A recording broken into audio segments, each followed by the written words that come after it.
Today should have been the start of exams, GCSEs and AS levels starting today. I think we've got computer science, GCSE, RE this afternoon. What else have we got? Spanish, AS, and psychology AS as well today. So, as you can see, a bit lonely here today, in splendid isolation, as it were. Normally at the start of this exam season, lasting about 6 or 7 weeks, you'll have to get all these chairs and desks out, over about 170 or so altogether. So instead of that today, what I'm going to do is just let this one desk represent all the exams that should have been taking place here today. Okay, so I've got about 14 pages worth of exams here. That's about 200 individual exams. Over 4,000 individual students doing exams throughout this season, GCSEs and A-levels. 10 invigilators will have come in throughout the season, and of course now that's all gone. So of course all this room would be full of about 200 desks at the height of the season, and you'd have me standing at the front telling you you can have your phones in your pockets, drinks on the floor, smartwatches on the desk and so on.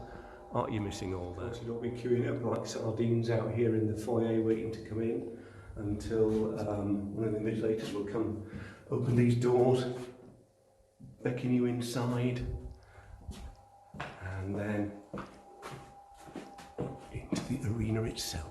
Now I know you think that when I'm standing up here I'm just playing battleships with you in your gridded numbered seats down there.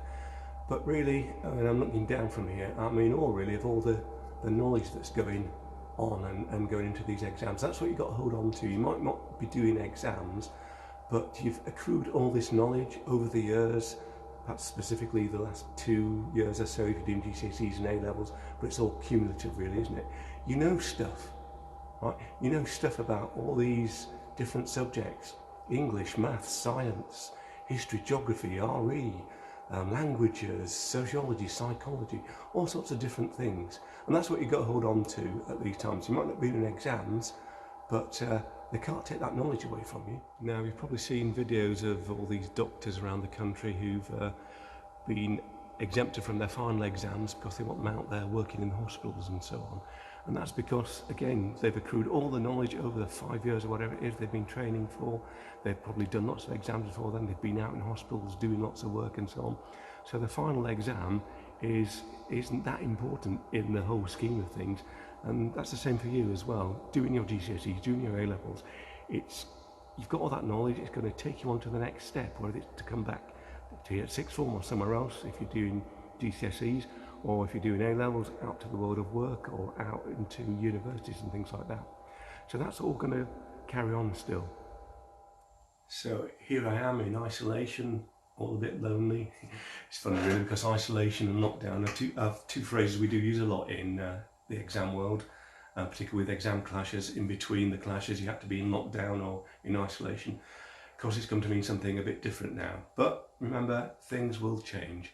And just want to say at this stage that we're thinking of you year 11s, year 13s, invigilators who aren't here, and really the saddest thing of all is that you're going to miss my jokes. I've got a joke just about for every single subject that there is, so that when we had that kind of pregnant pause time before I've given you all the instructions for exams, and the time getting up to 9 o'clock or 2 o'clock, whenever it is we're starting the exam, always had a chance for a nice little subject related joke.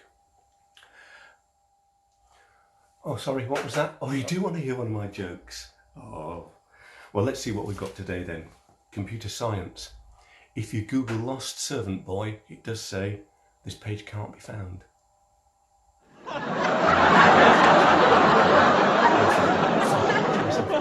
Yeah, psychology. A Freudian slip where you say one thing, but mean your mother.